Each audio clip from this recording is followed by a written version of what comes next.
So, here we go.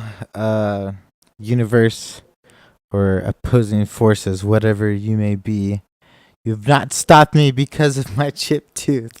Yeah, if you listen to the other one, I don't know how it turned out yet. I'm gonna have to put the volume because I just recorded it, but I'm doing the second round of this because the other one was a little long. But if you didn't know, I just chipped my tooth, and it was sort of crazy because I was chomping on ice like I usually do, and when I did that, I I don't know. I was just sitting there and it came out and I was like, oh, damn. All right. Well, that sucks. So, anyways, Mom's going to look at it tomorrow. We'll go from there. But hopefully, I'll remind you to update about the missing tooth and what has happened. So, my name's Devin K. Shashi Christensen. And yes, I have two middle names. K is my uncle, and he is part of my middle name.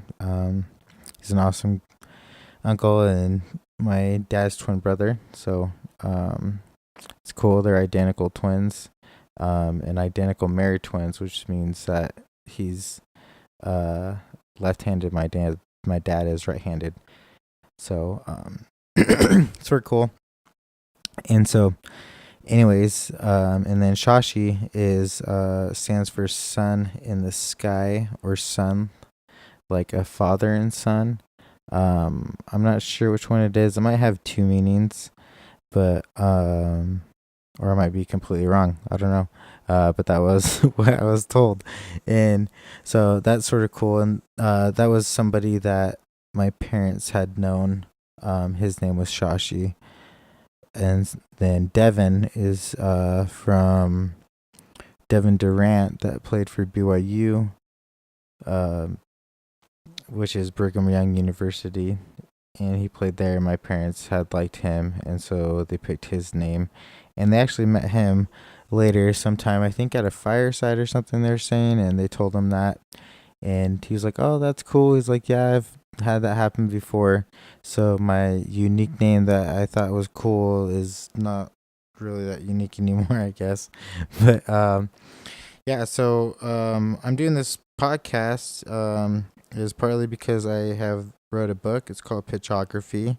And Pitchography, I will go into that really quick sort of too. Pitchography was, okay, so my dream, this is actually Liquide Sessiøns, which is Liquide Sessiøns is a part of this place called Liquide Air, which I also like. Actually, I'm going to the wrong place. So that's how I go edit it. It's through Squarespace, if you want to know. So this Pitchography, I wrote a top 10 chapter of all my favorite bands, and these are some of them that you'll see, and I'll talk about these bands and why they made my top 10. And it took a long time. Like I go into that in these chapters, and I'm doing these read-throughs, and in these chapters, you can be like, oh, there's more than 10. Yeah, so there's 3 other unrated bands, and I just showed you this, so whatever. You're going to see either way if you went to the website, which is liquidesessions.com right here. So if you went here, then you could follow through with me if you want. And so right now I'm in health. And there's some pictures, it's like sort of web exclusive, but I'm sort of making it online too. I was trying to figure out how to do a like how to display on the other monitor, because I didn't know how to record it because it's going through AirPlay.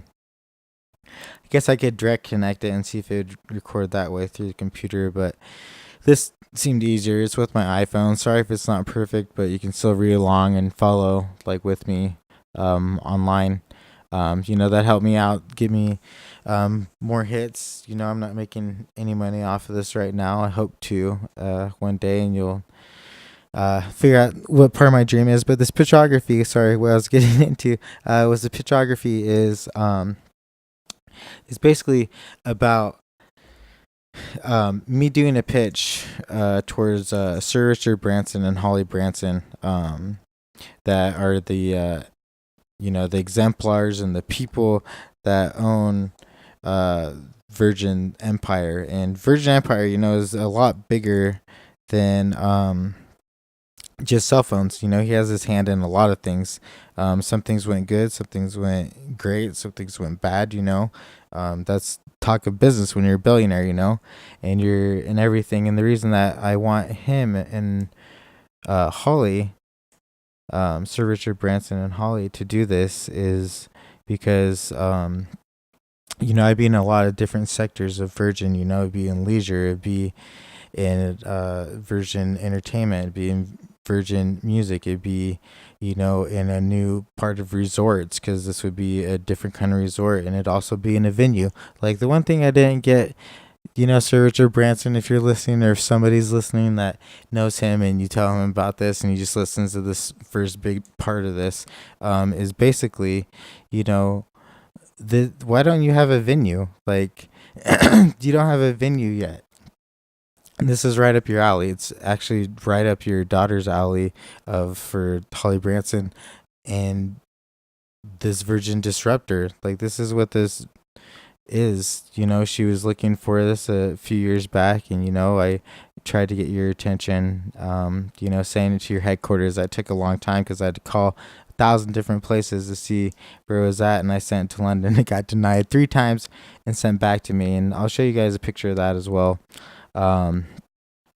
So there's proof, and I've been trying to do this since about 2011 to get your attention, and I know it's taken forever to do a podcast. I've tried different ways. I wanted to write a book showing you that I did care about music, and this is my life. This is what drove me, and a lot of it was because of the health and the trials I have, and they still continue today. I'm seeking a kidney transplant, as my previous one had failed, and that lasted about 3 years. And since then, it's been crazy. But this pitch is towards you, and so, like, it's an ography, though. Like an ography, like I was thinking like a biography or an audio biography, which is sort of is, because it talks about my life and how these bands have influenced it, and music plays 100% into my life all the time. So this is a musician's resort, and it's both public and private, and it has suites, villas. I have the whole layout designed, debating about putting it up online. It is copyrighted. I did do that. But, people can still take things, and it's sort of crazy. So I'm trying to debate what I want to do. But if it needs to come to it, people will know that it's there, and maybe the court will do it either way. I mean, it's sort of interesting how that works. And I don't have enough money to get a lawyer right now to think about that. But it's all cost out to the penny. It is a business plan. It's ready to go. Since 2011, the main thing I didn't do was a construction cost, but I put an approximation in there, and with it would generate over about $15 million profit. And yes, that is profit. And it'd probably go up from there as I would delve into different areas, and negotiations would happen. I don't know what it would do, but it would generate a decent amount of money, because it is a venue, a restaurant, and a record store, and it does have recording studios. Like I said, it's like a musician's resort that's both public and private, and I just recently designed it where I have hotel rooms going up straight through the middle, sort of like a Luxor, in Vegas, like that, where it's open. But there probably might be things like, like in part of it, but it would be like out, like, I don't know how to, it would protrude from the openings, sort of like a little archway, and you'd have different things behind it. But I'll get into that later. But it's something that's, it's up their alley. That's my dream. It's huge. A lot of it would be marketed back into charity, because I've wanted to do that since I got sick. People have been awesome to me, and I've been super blessed. And so I want to return that favor to whoever I want to, a stranger that might pay it forward, or you know just someone like me that has a dream that I won't let it die, and I can't. And this is what this talks about. This right here, this Health and Some Trials, this Paramore quote, it's Paramore quote. I can't talk right now. That Paramore quote says, "Shifting your weight to throw off the pain. Well, you can ignore it, but only for so long." And with my life, I don't know, it's been pretty interesting. We're going to delve into it right now. So this read through has started, and I'll talk more about little random things. That's what's sort of cool about a read through from the actual author that did it. You can get some insight of whatever's on my mind, and I might have some breaks. I do have a tiny bladder because I'm on dialysis. I'm on hemodialysis, which is where I go get hooked up to a fun machine for 4 hours a day, which is like a part-time job, 3 times a week.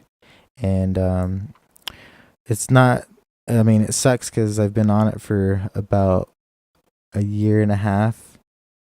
From there into PD, which is peritoneal dialysis, and I'll get into all of this through this. And so if you're wondering what that is, just follow along, or you can look it up, or just skip ahead and read, whatever you want to do.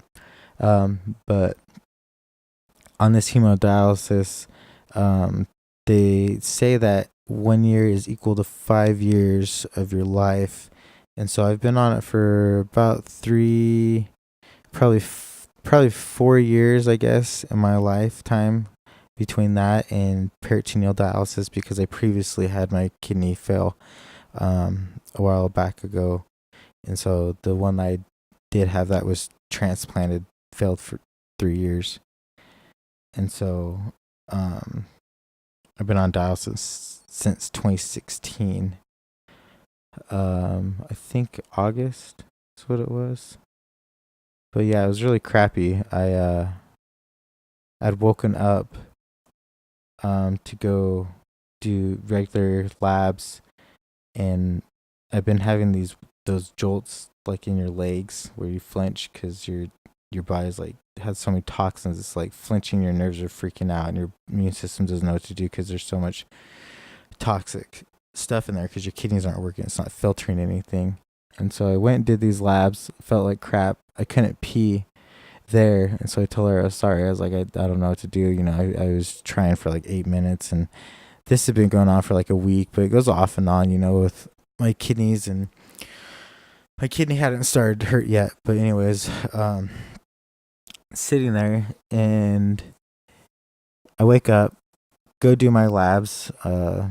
Luckily I'm pretty close to a hospital that does the labs. It's the outpatient one, so I do those labs. I'm sitting there, come back, take a shower, and I'm getting ready to go back to sleep because I had to wake up and do my labs at I think 7:30, so I had to be there by 7. And so I do that, and then I get a phone call, and it's my doctor, and he's sitting there, and he's like, "Hey, Devin, how you feeling, man?" And I'm like, "Oh, feeling pretty tired.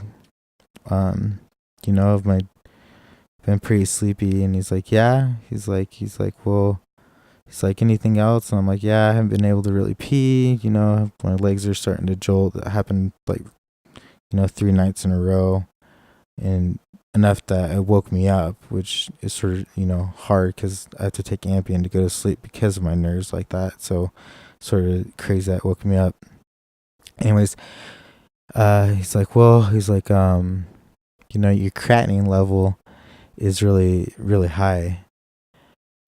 And then a creatinine level is basically the the thing that they measure in your in your blood that says like, how bad things are failing. Usually like a average person's creatinine, I think, is at 0 or negative. And mine at that point was at like, I think 14, almost close to 14. I think it was like 13.8 or 9.5. So basically my kidneys were failing, and he's like, my doctor's like, yeah, your kidneys are failing. And I was like, oh, that's not, that's not good, obviously, with my transplant that I had and everything. And so he's like, I'm direct admitting you to the hospital. So he's like, you don't even have to go through admittance. He's like, you just walk up to the transplant floor and they'll help you from there. And so I did that, and it was like all too familiar. Like I'll see if I can find my checklist I have. It might even be on here on one of these that I have, because I talk about this in these other chapters. Some of them I don't know if I can read through some of them, like this next chapter after this health one. I think it is, let's see, which one is it? Let's see if this will let me go back. Let's see. I think it's in this one. Yeah, maybe it's this one. Yeah, on this chapter, I don't know how much of this I'll be able to read. It gets sort of intense. I don't know. Yeah, I don't know. We'll see what happens. Like, it's supposed to go right now. It's like 10:30. Depends on how long I'll do this. I'm sort of just babbling right now, but yeah. So doctor admits me, and all this crazy shit just starts going down. Like within this time period, my kidneys just start to fail, and I have to go back on dialysis, which is this hemodialysis I'm on right now. And yeah, it's pretty intense. But we're gonna skip ahead and we're gonna go actually flashback. I lied. We're gonna go back in time right now. This is health part chapter 1. Sorry, this is starting at 17 minutes now. I'm just doing it live, if you can hear me ramble or not. But here we go. Health part 1, health and some trials. December 11th, 2016, 10:58 in Avon, Colorado. I was living in Avon because I was working at the Ritz-Carlton that was out there as a chef, the head prep chef out there, for about a season, and that was fun. And so decided to write this book during that time because I was alone, living alone again, and I wanted to get this done. It's something I wanted to do, so I told myself I'd do it. So this is Artist Paramore song Careful, and it's on repeat. I don't know, it's over 10 times. You can count those. I think it might be like 13 or 14. And like I said, it says shifting your weight to throw off the pain. Well, you can ignore it, but only for so long. And so that's sort of how this is. This is my life. I couldn't ignore what was going on. I wanted to do this, and it's still my dream. And so I'm going to try and make that happen. And so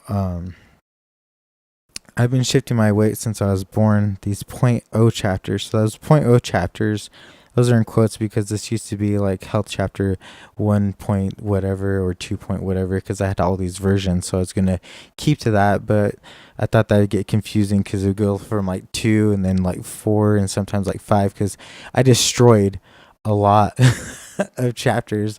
I can't even tell you how many times I just started over, and then I was just like, you know what, screw this.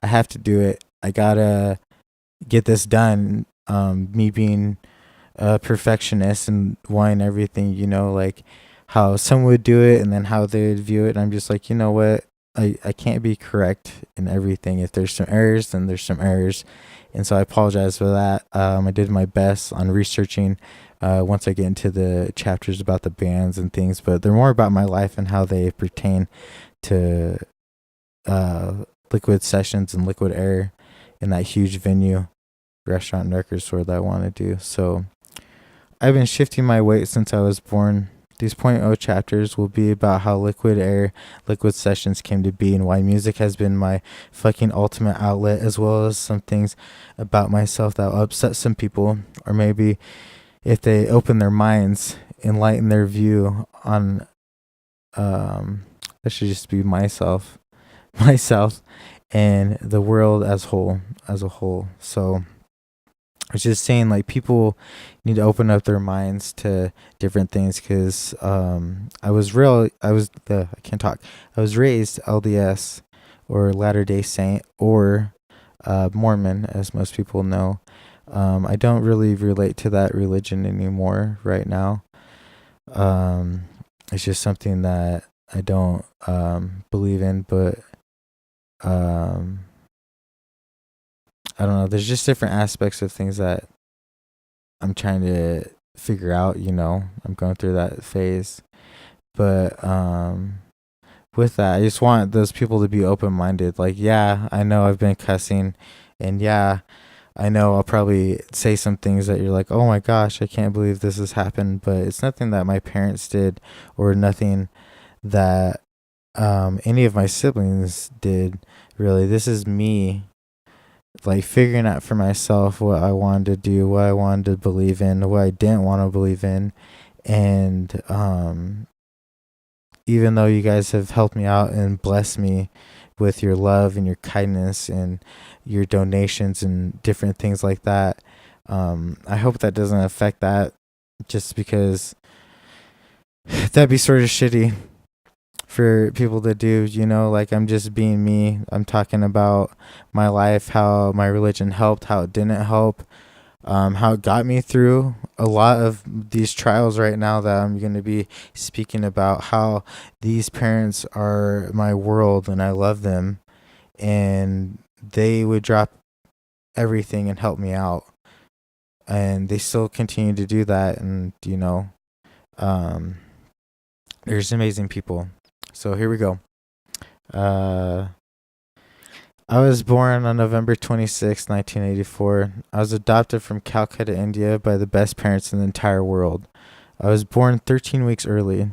The story I have is very unique, and some of these lyrics will play a part here soon and throughout this entire book, which I still don't know what the hell to call it. I hope some sort of music god like Apollo will help me. Maybe that's why I'm drawn to music in the first place, in my obsession with that culture and that time period. So Apollo, if you guys don't know, he is considered partly the god of music, or the one that helped started it. And so I'm using Google as my search engine, as like 97% of the people do. The other people do Bing, which I don't know why. I mean, they're getting a little better. And then I think Netscape is coming back, or Yahoo. Is Yahoo still a thing? I don't know, man. But anyways, so I'm using Google, and it says, Apollo, his strengths and things that he had were, he was creative, handsome. Yeah, of course, both those are me. Supportive in all arts of the civilization. Yeah, I support pretty much all arts. My weaknesses, like my father Zeus, Apollo is all too happy to enjoy the charms of nymphs, and well as the occasional youth, and his conquests number in the dozens. So that was like a little confusing. I'm not sure what that really means. I guess he enjoyed maybe sex, which most people do, because nymphs, like a nymphomaniac maybe. Occasional youth. He likes to be youthful, maybe not act his age. Yeah, I can be immature. That's true. And his conquests and numbers in the dozens. So maybe he likes to fight too much, is what I'm guessing, which I used to do quite a bit, but I don't really fight with people that much anymore. I'm just like let everything else take care of it, let it play out. That's usually how I am, pretty laid back. So Apollo, though, he is the god of music, truth, and prophecy, healing, the sun and light, play, poetry, and more. So maybe he has a bad wrath because he does play poetry. Yeah, I write a lot. And so that's why I feel like I'm Apollo. And maybe that's why I'm saying that I was obsessed with that and that culture in that time period. Like, it's very fascinating to me, that culture. I've always been obsessed with it. I remember back in school when we had, I forgot, it was like American histories or ancient histories, something like that. But when they talked about, like the Mayans or the Roman Empire or things like that, I was really drawn to the Roman Empire and then the Mayans, and then, it just went a little crazy from there. But maybe that's where most of this came from. I need to do one of those 23andMe or whatever those tests are, ancestry tests that you get the blood type. Be interesting to see, since I was adopted, to see if it was correct. So might have to challenge them and see if they get it right. So let's see. Yeah, I was obsessed with that culture and time period. These are my awesome parents. Aren't they so cute? It was like a long time ago. It was over, I think they're what? Are they close to 60? I know they just did their 50th. And that was a lot of fun. But anyways, all right.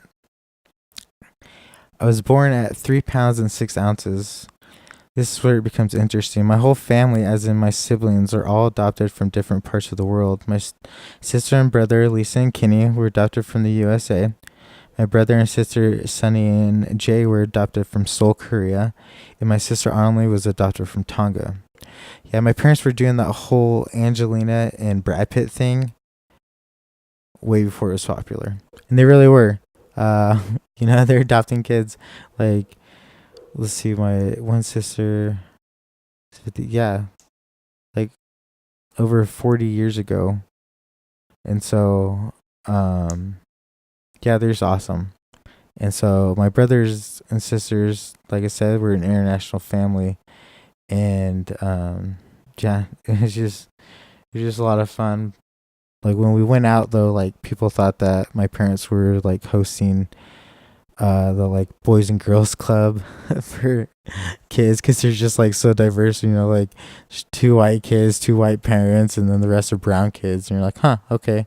So anyways, but it gets a little more interesting from there. So my birth event goes like this. My sister, Sunny, and Natalie were sick with the chicken pox. So a song changed. When I was writing this, I wanted to do this like in real time, as I'm doing right now, because I feel like it's better. It makes it easier for editing and things like that. I know that sounds crazy, but I also wanted it to be real. I wanted it to be transparent. I didn't want it to be like, oh, I'm going to edit out this, I'm going to edit out that. Things are going to happen. That's what it's going to be. Like, it's going to be live. And that's how I think our lives will progress sooner or later. Like, right now I'm listening to Paramore in one of my ears, because it's sort of weird just sitting here talking in my room alone, set up, but with my TV as my monitor. So excuse me, as my second monitor. So so with the song change, sorry, I did take a drink too. With that song change, it went to Fast in My Car by Paramore. It's on the Paramore album, like their self-titled album. And my mom was praying that I would not come, as they knew I was going to be a very premature baby for that time in India. So this was in 1984, mind you. And so my awesome parents were currently residing in Cedar City, Utah. They did not want me to arrive, shipped, whatever you want to call it, yet because of my sisters being sick with the chicken pox. And lo and behold, I was the first baby in 1984 to contract chicken pox in the orphanage. Thus, I was delayed another 6 months. Hashtag, that would have been a Black Friday. Hashtag, I wonder if that's why I am drawn to it. So with those hashtags, I'm going to have a lot of hashtags in here. And the interesting thing and one of the marketing things I wanted to do with this was have these hashtags be sort of a game. And I've been coming up with this game for a little bit, like probably the last year. It's going to involve some puzzles with those chapters of the top 10 and different things like that. So watch out for that. I'll probably be doing that though when I get a little bit bigger following. So just follow me along with this podcast. But the reason I said that would have been Black Friday is because it would have been Black Friday. On the 26th, it's always Black Friday. Pretty much. It's pretty close to that. At least like pretty close. Actually, not always Black Friday. I lied. Because it changes, but I think it's like 6 years now. Every 6 years, maybe 4 years, my birthday lands on Thanksgiving. So usually the Fridays or close to those weekends are always Black Fridays. And I do like going to Black Fridays. I don't go right when it opens. I'm not one of those people, but I do go a couple hours after just to see what there is.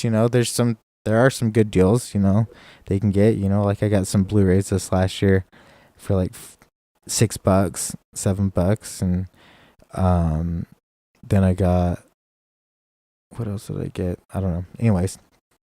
So, I was shipped over though in a woven basket with another baby named Kiran. Real life Moses shit. So yeah, for real. I was shipped over in a basket. A woven one. I'll have to show you that. Sorry, excuse me. I had a burp there. And so, like Moses, yeah, he was shipped down a river, in a basket, like a woven basket. And so that's pretty much what happened. Except for mine was in a plane with another baby in the basket, so it was like a 2-for-1 deal. But it was Indian custom that the last baby that came out of the basket was able to keep that basket. Hashtag guess who the last baby bitch was, and that was me, pretty much. Guess who was the last baby bitch, and so that was me, and so that's why I gotta keep it and I gotta hold on to it. So with these hashtags, I'm gonna read some of those hashtags. Other ones I won't do all the time. So you just have to read along and look, and hopefully you can see. Yeah, it looks like it's still going okay on my camera. It might just move because I just moved that table. But it goes to the song change, and it's Pierce the Veil, King for a Day, featuring Kellen Quinn of Sleeping with Sirens. This music video is so fucking awesome. I suggest all of you go check it out. They're basically like robbing a bank, and then like the breakdowns and everything is just great. So things for me were going great. I was active in soccer and basketball and also Little League football until I got demolished by one of the O-line teammates in practice of football. And then my scared mother took me out, like any mother would. But pretty much this kid was sitting there and I was running and he was pushing and I wasn't going fast enough, so he was like pushing me. But instead of pushing me, he like ran over me and he seriously like trampled over like my back. It was like one of those little giant moments or whatever. Not where they had to peel me out of the lawn, but yeah, my mom was like, watch that, and she was like, nope, out. And so if you're following along or you're watching this video, you see this is me, and I totally look like an alien. Like, this is crazy. But that was me. Look how small it was. And what happened is this nurse, there's another picture where this nurse is holding up her thumb next to my foot, and it's the exact same size, and so you can almost see it right there. Let's see if I can zoom in a little bit more. I guess that's all. Let me zoom in, but I don't know why. So that's about how big my foot was. I was really tiny. So I'll get into my actual dimensions. And so I remember like it was yesterday. I after my scared mother took me out. I remember like it was yesterday. Laugh out loud. Oh, the traumatic memory burns of childhood.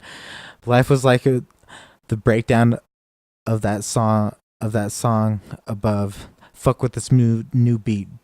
And so yeah, it's pretty much like that. It's a great song that you guys should check out. I don't know if I can post a link. I might be able to post a link on here underneath this with it when I update it on my podcast tab up here. So let's jump into it. I remember this too vividly, even though it was so long ago. I just turned 16 and I went into the doctor's office for a regular routine physical to pass for basketball. I went into the doctor's office and I was feeling ready for the season. I was fucking pumped. I was about ready to walk out. I was putting on my jacket and about 20 steps away from the exit door, my doctor stops my mother and he said, "Hey, do you know what? Let's do one more test." I was being young and naive, was like, okay. What kind of test? He said, "Well, we need to draw some blood." As they took me back to the lab area, the doctor happened to take my mother aside into another room and talked about something.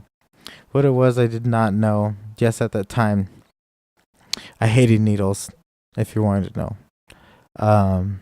It was a big deal. I had my blood drawn and then had to go do a UA or a urinalysis. The doctor was going to rush the test and asked us to stay a little longer for the results. Felt like hours. Plus, I was ready to read all the interesting articles in the magazines. This was way before smartphones, kids. So, just reference to anybody's listening to millennial, like, why didn't you go on a smartphone? Well, we didn't have smartphones back then. Crazy enough. And we had to read magazines like they still have in all the rooms. And so that's still a thing. So yes, you can still do that. You can put down your phone and read those magazines if you want sometimes. So, sorry, situating myself. I asked my mom what's going on. She was like, "We just need to wait and see the results of the tests." And so once those tests came back, which was like an hour, the doctor took my mom again into another room and then came out and told me, "Devin, something's wrong with your urine and blood." I had no idea that urine could go wrong. I just knew that it changed color sometimes, as in clear, different shades of yellow. My blood at that age, I just didn't understand how blood could go wrong either. Was I a vampire or a zombie? I was hoping for either one. The doctor then told me, "Devin, your urine has traces of blood and protein." I then asked, what? I didn't see any blood in there. He explained that it was on a microscopic level. He then said that I need to stay in town in case something happened. I asked, well, what could happen? He explained that I need to go to Children's Mercy in Kansas City, Missouri soon for a kidney biopsy, but the soonest available time would be in 2 weeks. My mom then told him that we had just won Family of the Year 2001, in quotes, in a town of Blue Springs, Missouri, which entailed a 19-inch Panasonic television, which was huge back then, a Hy-Vee, which was a local supermarket gift card for $150, and a fucking 2-day pass to Disney World, as well as hotel accommodations for 4 days. Sorry, just dropped my pen. Yeah, it was pretty awesome. Never again did they do such an expensive Family of the Year. The only sucky part was that it did not include travel. Luckily, we had one of those Osage Ford minivans. Yes, it was one with the bitchin' models with the maroon curtains and chairs. Hashtag fancy. And it was pretty fancy. However, as awesome as my dad was, once it hit nighttime, 8/9 o'clock, he became into a scary driver. So um, my dad pretty much would drive in just, I don't know, he would drive, and so like during this drive, like when we wanted to do this, I'm explaining how during this drive, the rule of thumb that we told everybody was that if you went on a road trip with our family, fall asleep fast, or you would be awake for a pretty long time, as you're scared for your life, just because my dad would be driving, and then he'd hit those rumble strips on the side of the road like every 15 to 20 minutes, like without fail. Like he would just be like daydreaming about something, and then he'd just sort of veer off. And so I remember many trips like where we just tried to stay awake and the rest of the family was asleep, and we just my dad and I would just make eye contact in the rear view mirror, and I just knew I was safe. Like I couldn't sleep. I was a pretty light sleeper, and so for me to try to get to sleep and do that was a little complicated.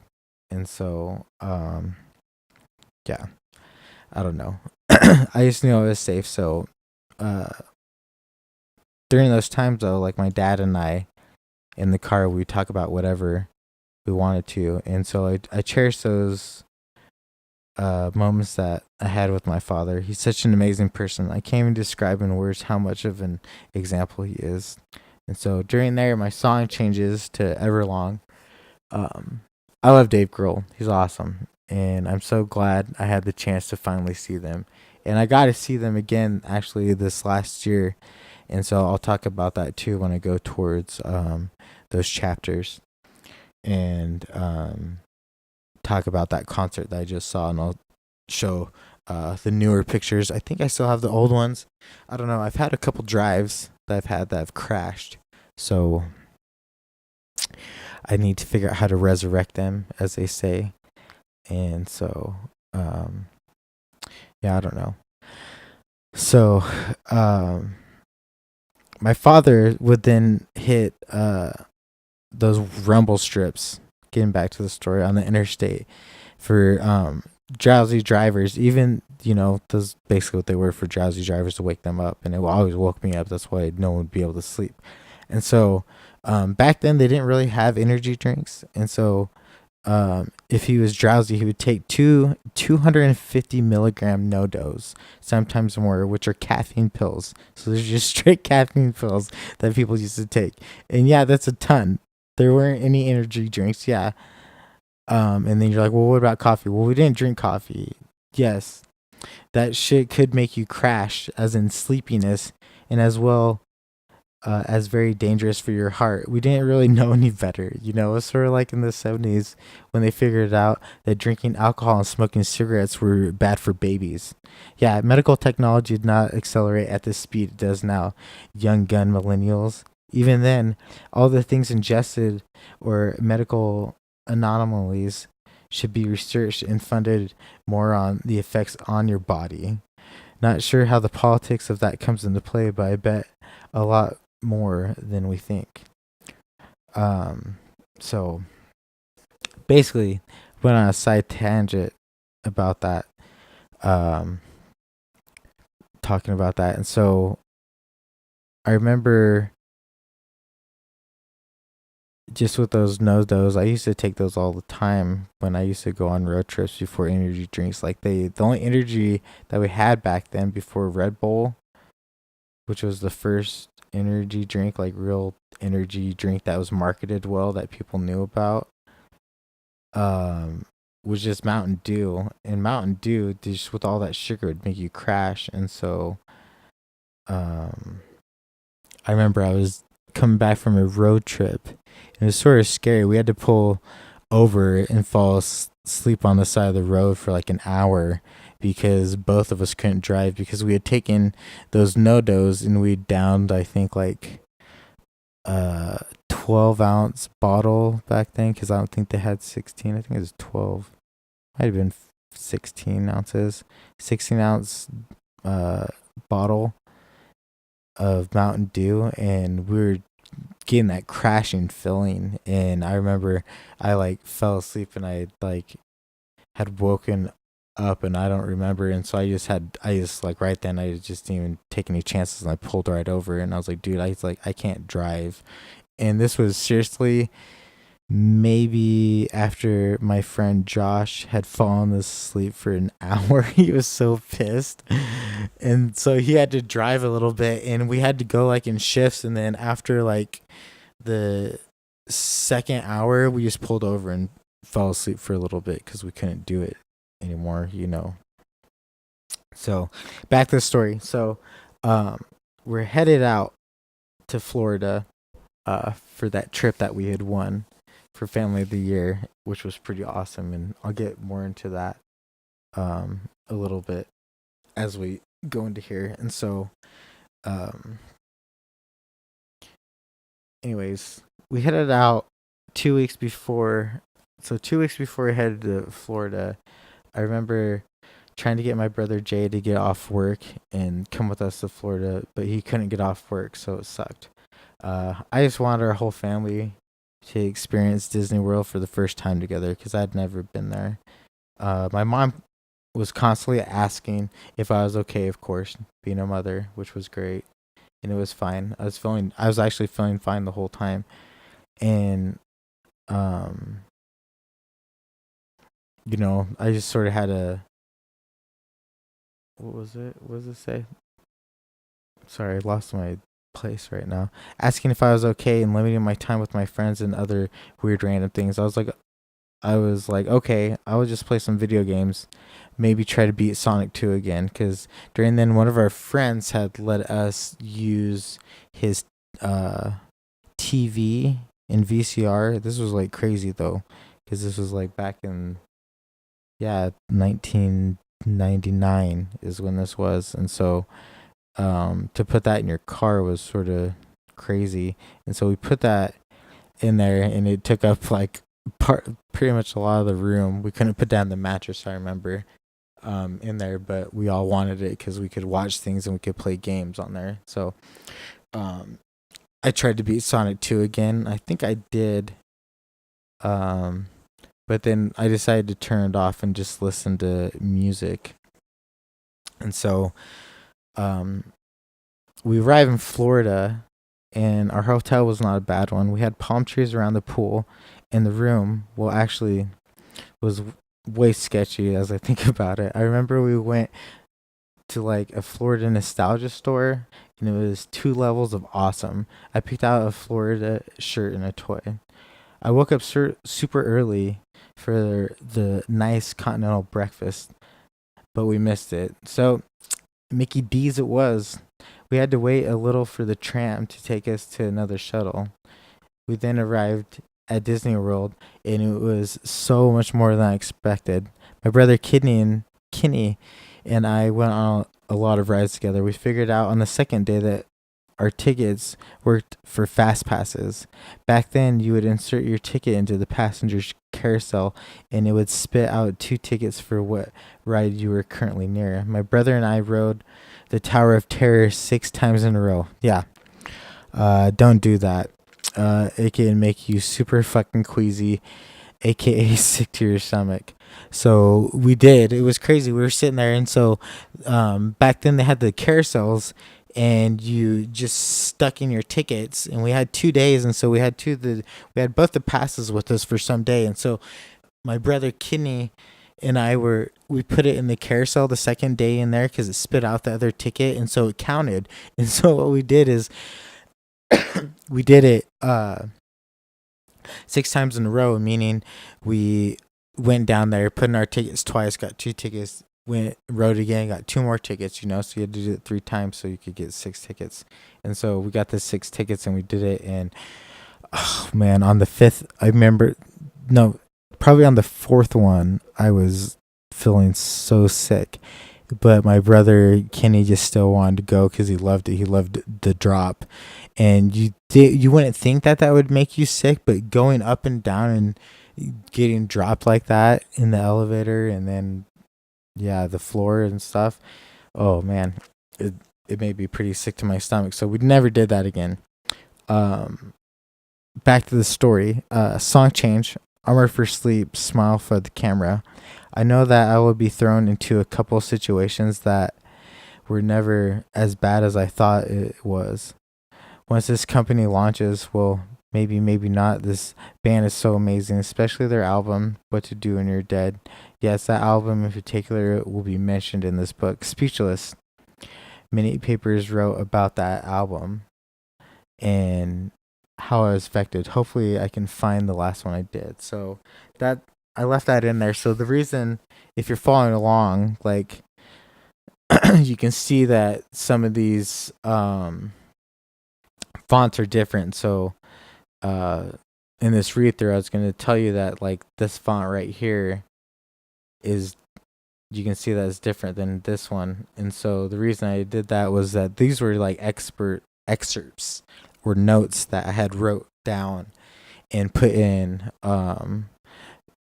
just as random, just to make it like live, for it to be real, like to tell people, I did write this in real time and these were the notes that I wrote. Yeah, the in-between parts are a little doctored. They had to be edited because, I couldn't really ad-lib it, even though right now I am ad-libbing it.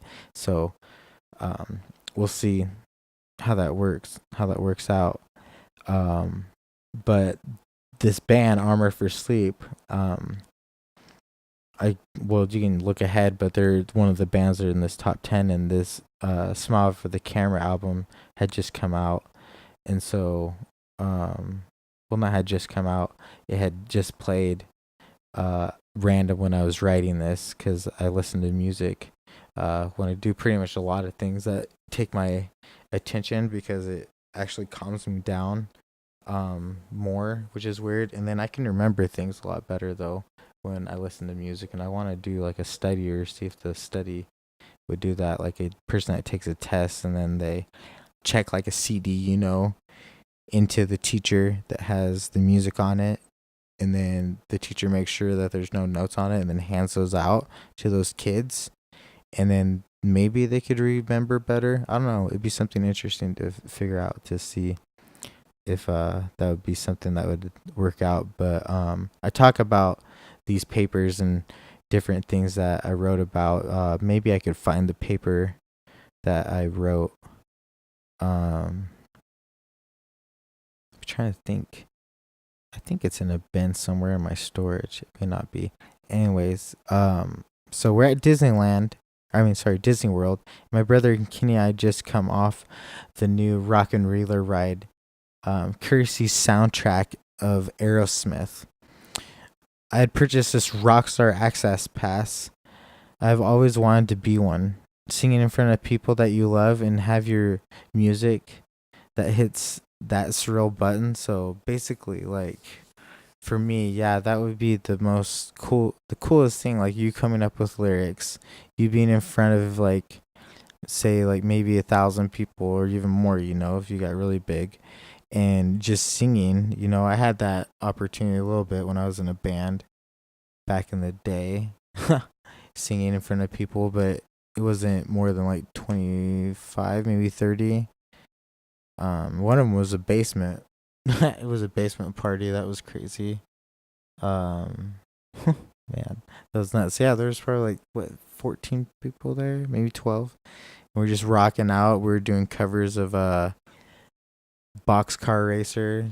I did Elevator, and then I did Buried Alive by The Used, and then I did Small Things by Good Charlotte. So it was like a weird mix of songs. And we did 3 songs before it got broken up, before something happened. Like somebody said like the cops were coming or something like that. And everyone freaked out because some people were smoking weed in the other room. But I don't know if that was true or not. We didn't care. We just kept on playing and nobody came. So whatever. Sorry, that was sort of a side tad. Dang, I gotta take a drink. Sorry, guys.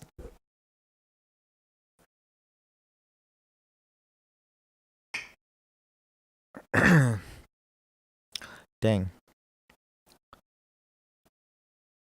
See, I've been speaking for almost an hour. That's probably why I gotta talk more. Uh, I guess I don't know. Whatever. Ignore that. So, yeah, it'd just be cool to have that surreal feeling of singing to people, like even more than like what I had, and I mean, it's just cool. It's just a fun feeling. Like even that small amount of people, it was fun because people come up and say, awesome things about you or your voice, or like when I would scream, like I'm a pretty decent screamer. I can sing all right. It's getting a little bit better. I probably, like a lot of people don't like their voice, and that's supposed to happen. I don't like my voice in these recordings. I probably won't even really listen to these recordings that much, maybe once, because I don't want to hear my voice talk. I don't like it. So as we were walking back up to meet with my family, this hottie yelled, "Nice ass!" As I walked to the meeting spot. She was sitting on a bench waiting for her family also, as the park had just announced it was closing. I felt great about that because if you know me, I have no ass. Maybe it was that little pick-me-up I needed, because right then and there, all of a sudden, I couldn't walk anymore. It finally hit the joint pain. It felt like someone had just switched off my ability to walk. My brother Kidney decided to piggyback me the rest of the way because he saw he was in the pain, or that I was in the pain. I couldn't walk.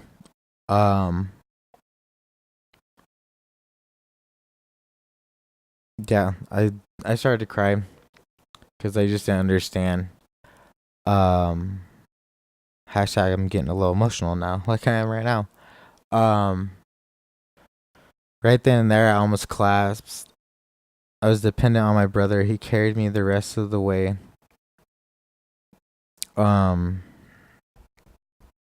He actually carried me again in my life. That one time when you almost die at your sister's wedding. Damn, all these memories are flooding back to me. Shit, man, this is getting fucking hard.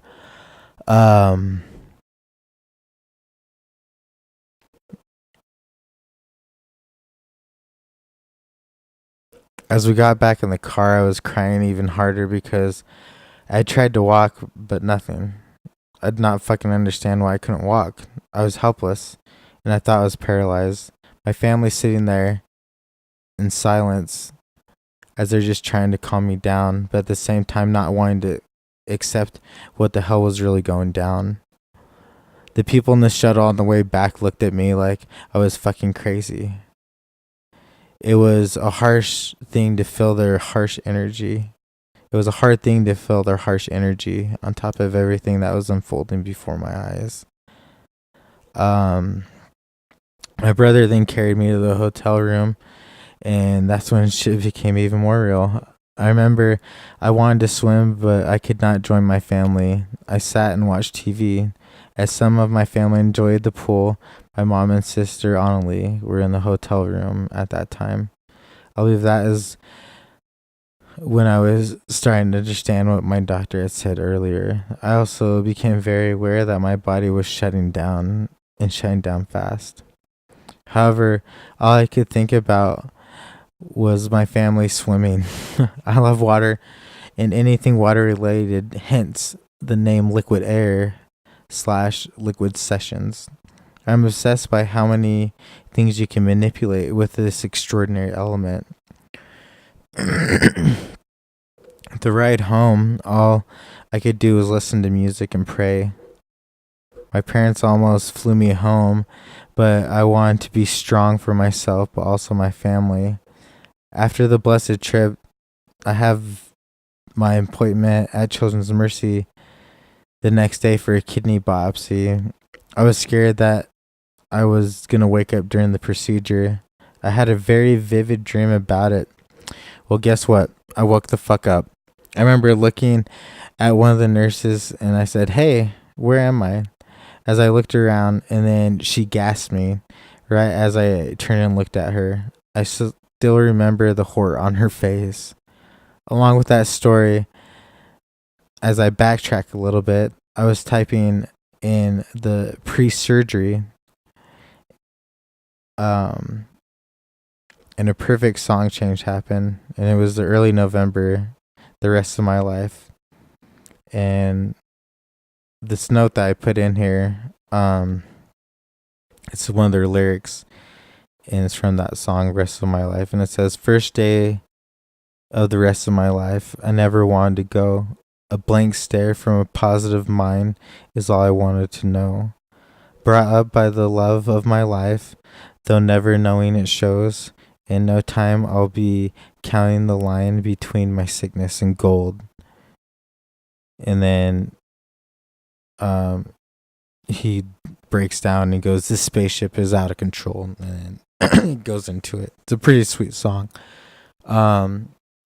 Little did I know that this was the first day of the rest of my life.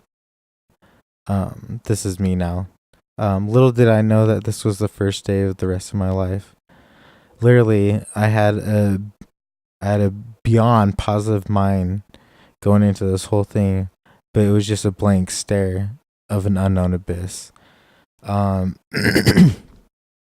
So I was sitting pre-operation, and the nurse was drawing blood for protocol, or that's what she told me.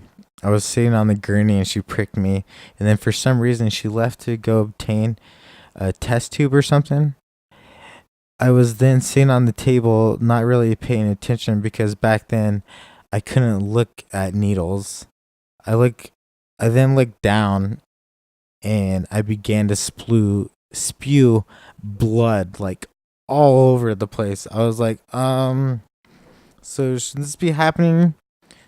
Yeah, just blood everywhere. And then she's like, she stepped in it and she slipped, and so then my heart started beating more, and it shot more blood. Like, it was like Old Faithful, like just back then, it was just like just like came rushing out. She slipped, she caught herself. Luckily she didn't like slide and get blood, but she did slide and she got blood everywhere, but she didn't have like on her hands really. She caught herself, and I was about ready to jump down from the table and help her, but they told me specifically not to move, so I obeyed. So I just sat there and watched all this blood come out, because she didn't tell me to like pinch it down or do anything. And being 16, being in this new scary place as they're taking my blood, and I'm about ready to get like a biopsy, which I didn't know what the hell that was. And it's just where they small prick you, with a needle, like, and they hit a trigger and it slices part of your kidney, and then they pull it out and then they test it and look at it, see what it looks like. And so they did like 3 different spots on both my kidneys. I think there's a total of 6 different spots that they did. But like I was saying, like I remember waking up during it, and it scared the shit out of me. So anyways, it took them another 30 minutes to clean up the mess, as blood was everywhere. I was not sickened out by the blood. It was somewhat weird, as I should have been, because up until then I was, but I wasn't. I was very calm and I had faith that things would work out. Little did I know I was completely wrong and right in ways. I never thought I'd ever fucking know. Like I had no idea what the hell was gonna happen. You can see on here, this is the wrong date. You're like, this isn't the right date, but I had released this earlier. I wanted to release this, a couple weeks before my birthday, my 33rd birthday.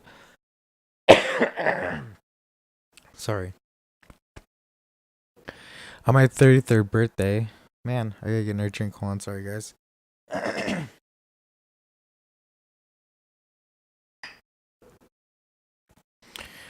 Um,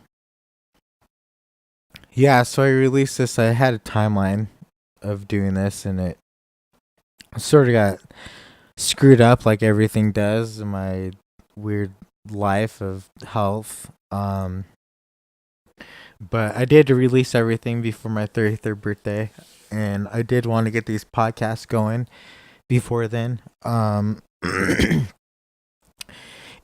I did on some of the part, but then I scrapped them because I didn't like what it sounded like, and so now I'm just not gonna listen to it. And all the weird burps, all the weird things with my voice, who cares? It happens. My voice will get better as I start talking more. Man, but it's not helping out right now. So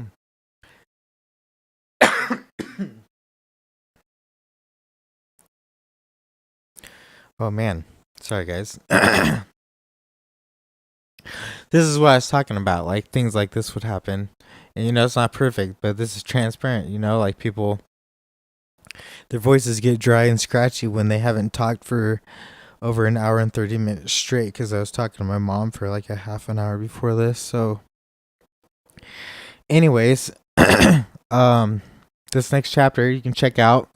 Thank you guys for looking at it. If you guys want to follow along, you can check out the video that I'll post up here and read along, because I don't know if you can read. I don't know if you guys can even read this without zooming in on your own monitor, because I can't read it. I can't zoom in like so you guys can see it all the way, because I still need to read it on my end. But I will be putting up the next chapter of the health one, because I'm going to go in order. I'm not sure how much of this one I'll be able to read. If I remember right, some crazy stuff happens at the end. Yep. Yeah, some interesting. Let's see. Does this say anything? I'm trying to remember. Yeah, so I think I'll be able to read that one. I think it's the next one I won't be able to read all the way. You'll understand if you read it, but if I can read it, I might take a lot of breaks in it. Some breaks I'll try to be strong and just push through it and read. I don't know how in depth I'll be after the reading about different things. And if you guys want to comment, you totally can too. You can comment in this section right here, and I'll try to reply to you guys soon, or like put in a post or something. I'm trying to get a YouTube up. I'll probably have that up soon too. It's probably at Liquide Sessiøns. And so if you guys want to check this out and follow along, it is liquidesessiøns.com, and that is spelled liquidesessions.com. So it's pretty much just liquid, but after the D there is an E. I did that. You're like, why did you do that? I did it on purpose because I wanted it to be like a weird, like Latin, I don't know, like a different language, something just different. But yeah, if you guys want to check out this site, tell everyone else. I'm going to read these chapters, and then once I get into these, after all the sort of the health ones, I'm not going to go all the way into them. I'm trying to debate if I want to read all the health chapters. I'll probably read everything through that I have posted so far, and then from there it will be me just talking about concerts, about music, about how these bands have influenced me, how new bands influenced me, the local scene here in Salt Lake City, Utah. I'll be talking about weird technology things, weird things that I've had encountered on road trips. Some people know about that. They know what I'm talking about. And I'm going to try to get some guests in here as well. So we can talk about local scene and different things that are happening, just different things that interest me. So keep up to date, put this in your RSS link so you can get updates when things happen that are new. So like for instance, in the podcast I had updated this logo right here with a green background and the podcast in it. So that probably came in people's RSS feeds. And so if you want to contact me, I do have an Instagram. I do have a Twitter. I'll be trying to do everything as quickly as I can, but sort of bear with me because I am a one-person thing trying to run this. But if you guys do want to help out or want to, be on this podcast, you have something interesting you want to talk about, like I'm down to sit here next to you on my little portable foldable table and we can talk about whatever. Thank you guys for being awesome and supporting me. I'll be talking more about what's going on with my transplant. I do have some exciting news that's happening, and I do have some sort of sad news, but the sad news might be canceled out. I'm not entirely sure. But like the sad news is also good news because it helps out in the long run. So we will see. That will leave up to your imagination. In those little tile things, I can't remember if I talked about them, but they're basically lyrics that I have done in cool, weird ways. Some could be t-shirts, some could just be what the purpose is for it, but those puzzles will be happening here maybe soon, depending on how big things happen, or they might not happen for a little while. If you let your friends know and I can see that things are going up and get a decent following, then I'll probably start doing prizes and puzzles, the things that I've wanted to do for a while that I've had in mind.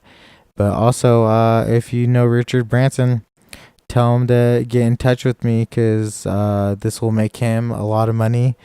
And I'll probably, I'm thinking that I'll probably be able to pay him back within 7 years, for everything, if it goes 50-50. So we will see. It doesn't have to go 50-50 though. It could go whatever he wants. It'd just be fun to meet with him and tell him about my dream about Liquide Air, which is that venue, restaurant, and record store. I haven't given up on it. It will make a bunch of money. It's costed out to the penny, like I said, except for the construction costs. I even have my vendors for my restaurant. That is super badass. Just the layout is sweet, and so I'm trying to debate if I want to release that to the public. It might happen, it might not. I might have to talk to a lawyer and see exactly what I should do. But thank you guys for listening. I'll be trying to do these as quick as I can. I'm trying to see if I can release quite a few, well, not quite a few, like maybe 3 at a time. So it'll get caught up and you can hear me read through it if you guys have read through it already. If you guys want to, you can. This right here is just my Instagram from Liquide Air. And it's just showing you like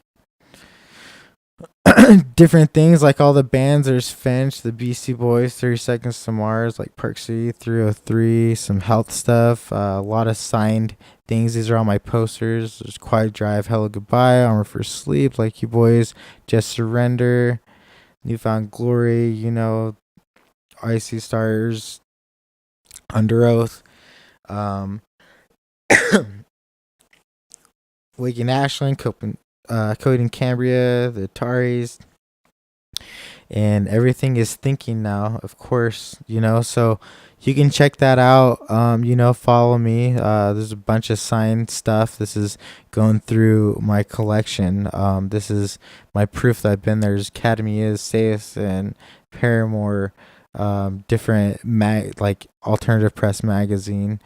I'd love to do an interview with them because I've been in this music industry for quite a while, and I call it my own industry because I've created a business that no one has thought of. Like, this is the only one in the world. I'm hoping that there be more.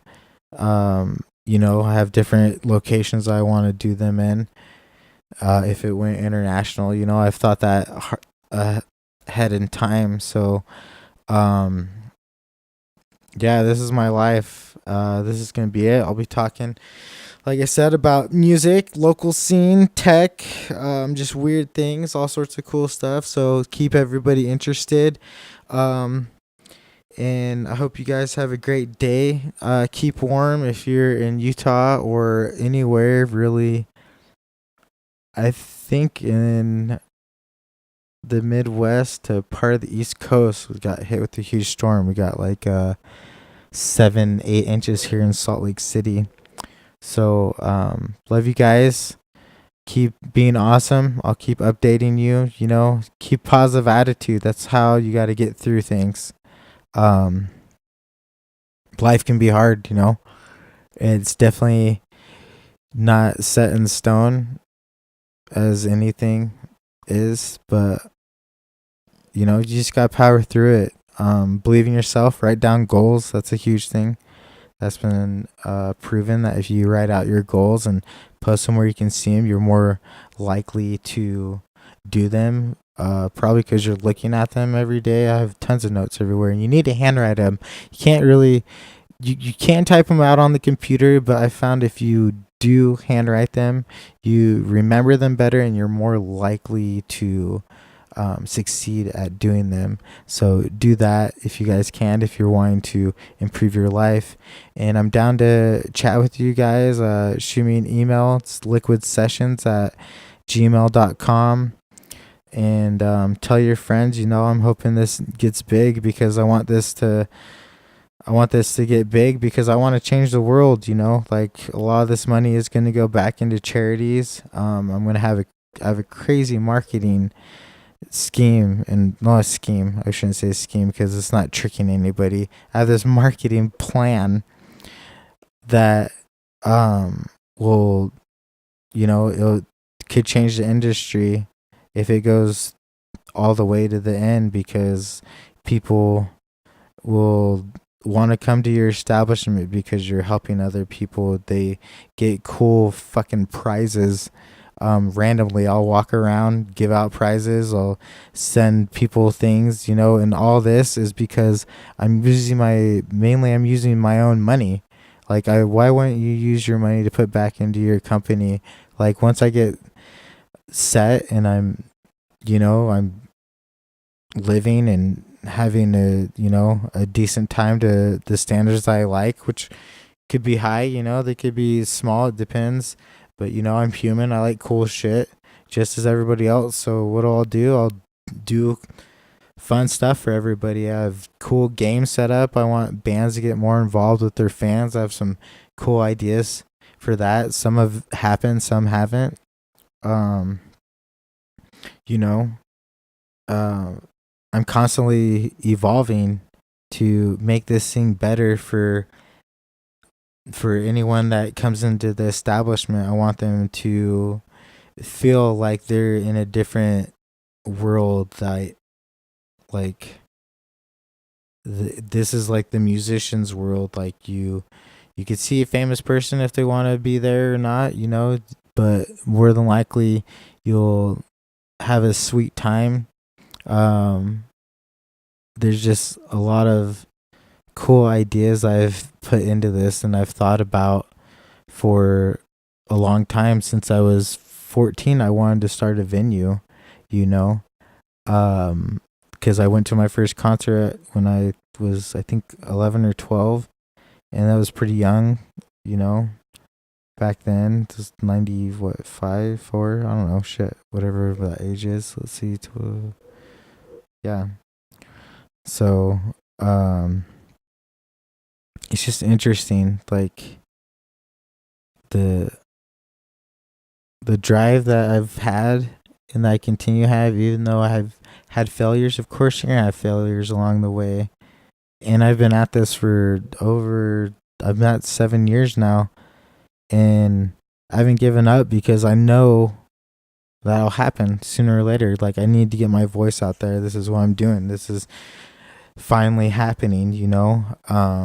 It's just like in, you know, like the Paramore, like if we're going back to those, like, the truth will set you free. And so, the truth, well, she says the truth never set me free, so I'll do it myself. And that's in the song Careful. And, that's how it was. Like, people want to hear the truth. And even if they hear it, it doesn't, you know, it doesn't always set them free. So you have to figure out a different way how to do it. And so that's what I'm doing, you know, like I'm just talking. I'm just going to get my voice out there. Hopefully something awesome happens. But, like sticking with the Paramore theme for this chapter a little bit. It's not a dream anymore. It's worth fighting for. And what a waste it would have been for real if I didn't get this going. Like, I've been doing this for so long, or just thinking about it. And with my resume, if you go to this about page up here, you'll see that, like, what my dream is. You know, there's a little axe. There's a towel right there. Woo! Look at that towel. Nice. You know, this is me. I'm a chef obsessed with music, gastronomy, fashion, and anything entertainment and awesome people. And I'm keeping on while keeping it real. So, my resume, like, I've been to almost 300 concerts now. I'm like about there. I think I had broken it with the Foo Fighters one. I'll have to tally it up and get back to you guys, but I know I'm really close to about 300 concerts. And most of these, about 97% were artists with recording contracts. So that means that they could have been local bands, but they still had a recording contract, like with a company, big or small, you know. But I didn't count like shows where they didn't have recording contracts. That's why the 3% aren't in there. So yeah, that's my life, guys. Like, I go to concerts and I do dialysis. And I know those sound like those don't mix. You just got to make sure you don't go into the pit. And if you do decide to go in the pit, you have to cover your chest and you have to have someone else help you. Like, you're just running around in a circle. You're in and out. That's how it has to be. But I haven't been in a pit in a long time, because if for some reason I got hit in the chest or someone yanked on this dialysis catheter, so it's in my chest and it goes all the way back to my heart, and it has 2 little tubes that are sitting right next to my heart, and I'll see if I can post a picture. I do need to write that down. I need to write down all these pictures I'm supposed to be posting. So, damn, I might have to listen to this. I don't even know where my pen went. Anyways, not worry about that. But yeah, it goes right back to my heart, and there's 2 tubes just sitting there, and it sucks and pulls into my heart, and that's how it works. And so if I got hit in the chest really hard, that could send a shock right to my heart in a sense, or it could screw it up, like it might hurt or disrupt the vein that's in there, but if someone pulled it out, I would have the possibility of bleeding out, and so that would be really bad. So I don't go into pits or crowd surf right now, but that's okay. But yeah, music is my life. It seriously is, and has gotten through my existence. So yeah, guys, I could talk your ear off all night, and we'll get back to my stories. We're about 1:25. So thank you again. Love you guys. Tell all your friends. Liquide Sessiøns. That is my Twitter, and there's an Instagram, but Liquide Air, just LIQUIDEAIR is my personal one, but I'll be getting my business one going here soon.